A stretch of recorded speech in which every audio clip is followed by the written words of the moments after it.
Alright, well, welcome back to Classic Horrors Painting with your host, Stephen J. Bama. Let's get right to it. Episode 5, Chucky. And tonight we're going to work on putting in a little bit more detail into Chucky's hair. Now, as you can see, I've got a very nice little script brush that I have a little bit of burnt sienna and some cad yellow that I thinned out with paint thinner as opposed to using medium, because the paint thinner makes it spread a little bit nicer. What it does is it dulls out the paint, so that can be a problem, but you're going to go over it with medium, which will give it back its shine, so not really an issue. This makes the thinner makes the hair go on just a little bit easier, so you just start working it in. It takes some time. Again, like almost everything else, this is something that you're going to have to go over a few times. Put the hair in, shade it, add a little bit more color, highlights, shadow, highlights. You just kind of go back and forth, play with it till kind of get it where you like it.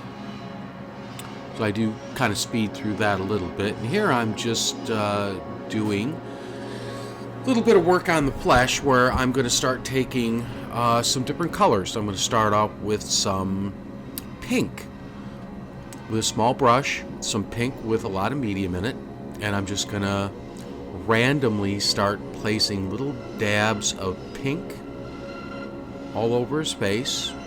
Generally, I'm working on the right side of his face because that's going to be lighter, but you kind of randomly put it everywhere. It's just trying to add a little bit of undertone color to the skin texture there. And then we're just going to rush through this part. And then I'm going to go into a close-up, and I'm going to add in just a little bit more. As you can see, it's sort of random. And I know that my camera is still not very good. I plan on getting a new one. This is the new one that I bought, and the close-ups still don't come out very well, so I'm going to have to come up with something a little bit different. But again, I just thought I'd go in a close-up. You can see I'm just sort of randomly putting little dots of color.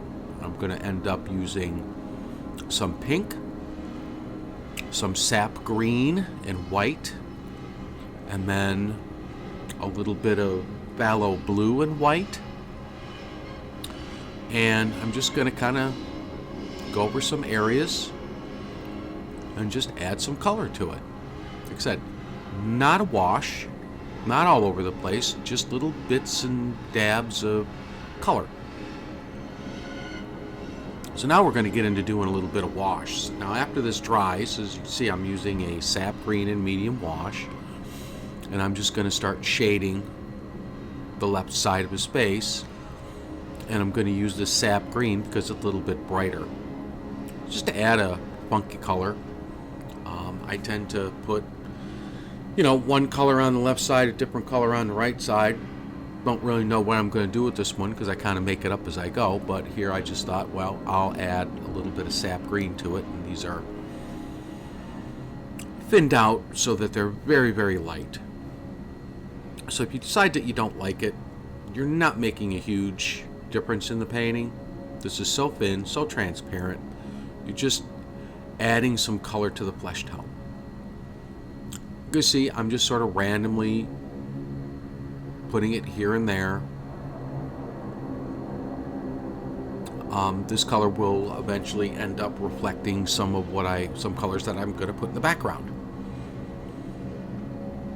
And you want a little bit more color. So now here I'm going to go to the burnt sienna in medium wash. I'm going to fill that around just sporadically here and there. Again, very thin.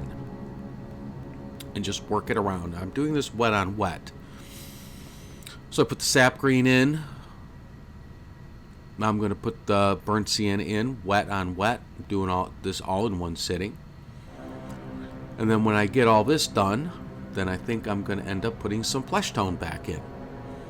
Because you're just kind of going back and forth. You put in some shadows, then you put some highlights back in, then you put some shadows, and you're very slowly, over time.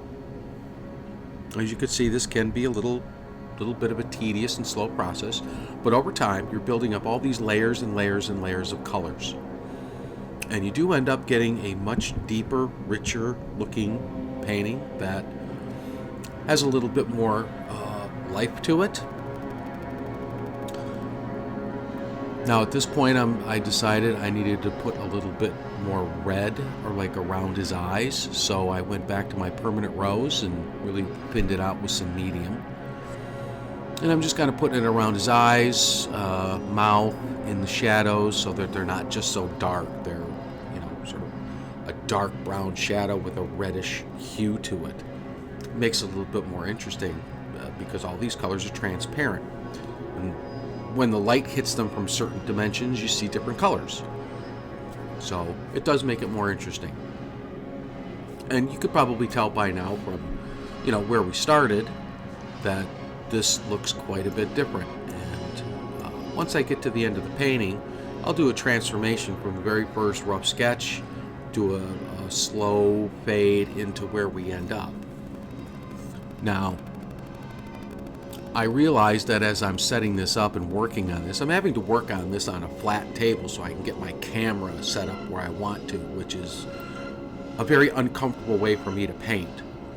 So in the next episode, you're going to see that the difference between where I end up here and where I start. So that'll be coming up this week, and I want to thank you for watching. Don't forget to click the like button and subscribe. And if you subscribed already, thank you. It helps a lot.